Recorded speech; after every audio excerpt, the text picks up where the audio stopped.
Markle thinks she's got bugs. Oh, absolutely, that's right. Out in Montecito, things are really kicking off, and not in a great and positive way.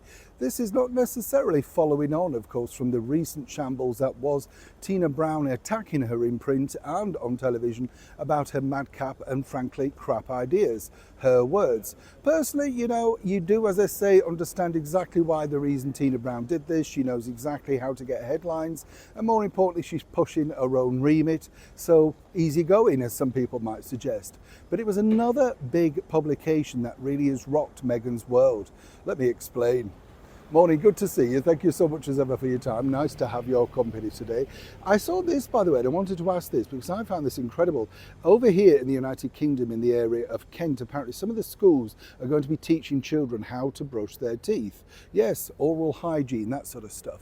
And this is because apparently they come to school and they don't know how to look after their teeth, and parents haven't got the time. Now, I don't know about you, my parents were terrific, and are terrific, should I say. And the bottom line is, they taught us all that. I remember being taught how to fasten your shoelaces, how to polish your shoes, brush your teeth, go, to the bathroom. How do you send a kid and then expect somebody else to do it? This is the nanny state that we're in, or am I wrong? I mean, is this the different world now that we're living in? Was it different in your world? And I don't know about you, I would have been a bit embarrassed if somebody had said, now, this is how you brush your teeth.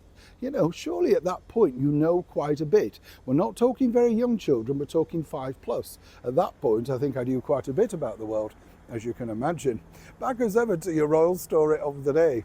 Now, what was fascinating about this was, you look at it and you say, yes, it is incredibly damaging, particularly for, as the loose term, these people like to say, the brand of Harry and Meghan. I don't know what their brand is because, quite frankly, everything they've touched has turned to dust. But, this really was very damaging. This was the Hollywood Reporter basically saying, that they're kind of being run out of Hollywood and people don't like them.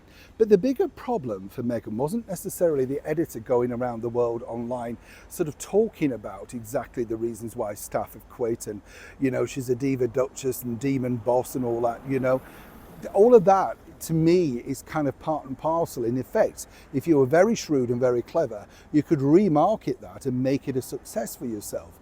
But clearly the people that they have around, including the now departed Josh Settler, who couldn't stomach more than 3 months, whether he wants to admit that or not, well, nobody really wants to put themselves forward. This is because I've been told Meghan simply, it's her ideas, that's the gig.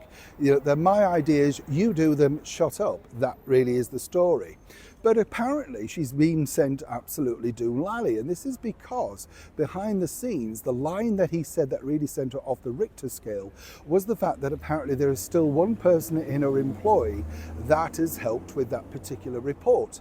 Now, according to sources, as ever, we have to say allegedly, but apparently, they're sweeping for bugs on a daily basis, worried about people putting intercepting devices, listening in on phone calls, worried exactly who goes where, that sort of stuff. They all have to dock their phone the minute they come into the building. You get the picture. Now, when you think about it, if you're at that level and you don't trust your staff at that point, where do you turn to from there? Now, I'm not saying this is right or wrong. I'm sure many people go about it the same way, particularly if you're an international person and, people are interested in your inner lifestyle, which they are. More of Harry, less of her, if you get the picture. But moving forward now, it does appear that this is becoming very sort of difficult for the remaining staff because they feel they're being constantly watched, vetoed and, untrusted, some people might suggest. So either way, Meghan has a bug infestation paranoia, but is it going to go away even if she found out who that was? Apparently Harry's really tried to placate the situation, but she's having none of it, considering the fact that she believes somebody somewhere inside the camp is leaking all his information. It's a developing story. When I know more, you'll know more. Neil Sean in the very heart of London.